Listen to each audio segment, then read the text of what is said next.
Today I feel like hopping straight to the point. This is day 24 of the 30-day Green Smoothie Challenge. Let's do this. Green leaf lettuce, use your gorilla strength. Rip it in half. Throw it in the blender. De-stem those grapes. Straight in they go.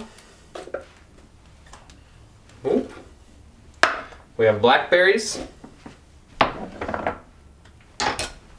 There's about 200 ways that you can put an avocado in a blender. I've shown you 2. The other 190, 198 are up to you to find. Half an avocado, 1 pear,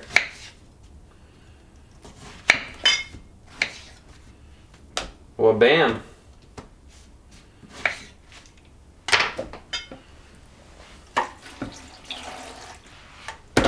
And you blend.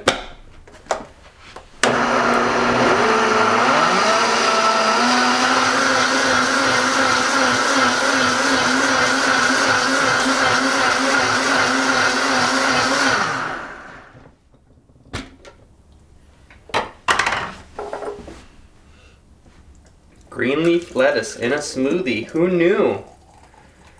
10 years ago when my mom started talking about blending greens in a smoothie, people were looking at her like she was nuts. And now, all this time later, you can basically get a green smoothie at Starbucks. I think that's pretty crazy.